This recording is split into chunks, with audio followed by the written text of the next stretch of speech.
بسم اللہ الرحمن الرحیم۔ حضرت ادریس علیہ السلام جوان ہوئے تو اللہ تعالیٰ نے آپ کو نبوت سے نوازا اور 30 صحیفے نازل فرمائے۔ نبوت ملتے ہی آپ نے دعوت تبلیغ کا کام شروع کر دیا۔ مسلسل دعوت دینے کے باوجود تھوڑے سے لوگوں نے ایمان قبول کیا اور اکثر لوگ جھٹلانے اور ستانے میں لگے رہے۔ جب لوگوں کا ظلم و ستم حد سے بڑھ گیا تو اللہ تعالیٰ کے حکم سے اہل ایمان کو لے کر بابل سے مصر چلے گئے اور دریائے نیل کے کنارے آباد ہو گئے، اور آخری وقت تک لوگوں کے درمیان انہی کی زبان میں اللہ کا پیغام اور دینی دعوت کا فریضہ انجام دیتے رہے۔ ان کی شریعت اور دعوت کا خلاصہ یہ تھا کہ توحید پر ایمان لاؤ، آخرت کی نجات کے لیے اچھے عمل کرو، تمام کاموں میں عدل و انصاف کرو، ایام بیض کے روزے رکھو، زکوٰۃ ادا کرو، نشہ آور چیزوں سے پرہیز کرو، شریعت کے مطابق اللہ کی عبادت کرو وغیرہ وغیرہ۔ وہ آخری وقت تک لوگوں کو دین کی دعوت اور اچھے کاموں کی نصیحت کرتے رہے۔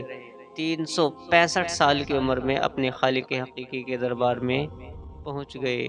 ابو جہل پر خوف۔ ایک مرتبہ ابو جہل نے لات عزیٰ کی قسم کھا کر کہا کہ اگر میں محمد صلی اللہ علیہ وسلم کو زمین پر ناک رگڑتے یعنی سجدہ کرتے ہوئے کبھی دیکھ لیا تو اپنے پیروں سے نعوذ باللہ اس کی گردن رون ڈالوں گا۔ اتفاق ایسا ہوا کہ ایک روز آپ صلی اللہ علیہ وسلم نماز پڑھ رہے تھے کہ ابو جہل اپنا ارادہ پورا کرنے کی غرض سے آگے بڑھا، پھر اچانک الٹے پاؤں واپس آ گیا، جیسے ہاتھوں میں کوئی چیز روک رہا ہو۔ لوگوں نے اس سے ماجرا پوچھا تو اس نے کہا، میں نے اپنے اور محمد صلی اللہ علیہ وسلم کے درمیان دہکتی آگ کی خندق دیکھی اور بڑا خوفناک منظر دیکھا۔ آپ صلی اللہ علیہ وسلم نے فرمایا کہ اگر ابو جہل میرے قریب آ جاتا تو فرشتے اس کے ٹکڑے کر کے لے جاتے۔ پردہ کرنا فرض ہے۔ قرآن میں اللہ فرماتا، اے عورتوں تم اپنے گھروں میں ٹھہری رہا کرو اور دور جاہلیت کی طرح بے پردہ مت پھرو۔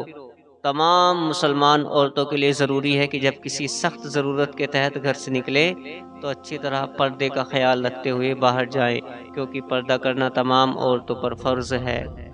رسول اللہ صلی اللہ علیہ وسلم نے فرمایا، اے معاذ میں تم کو وصیت کرتا ہوں کہ کسی نماز کے بعد اس دعا کو نہ چھوڑنا، اللہم اعنی علی ذکرک و شکرک و حسن عبادتک و حسن عبادتک۔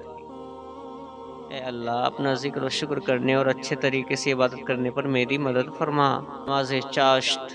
حضور نے فرمایا، جو شخص چاشت کی 2 رکعتوں کی پابندی کرتا ہے تو اس کے گناہوں کی مغفرت کر دی جاتی ہے، چاہے وہ سمندروں کے جھاگ کے برابر کیوں نہ ہو۔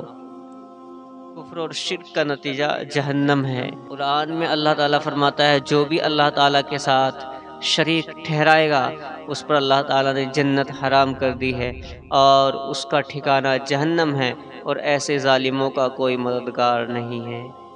دنیا کی چیزیں ختم ہونے والی ہے۔ قرآن میں اللہ نے فرمایا ہے، جو کچھ تمہارے پاس دنیا میں ہے وہ ایک دن ختم ہو جائے گا، اور جو اللہ تعالیٰ کے پاس ہے وہ ہمیشہ باقی رہے گا۔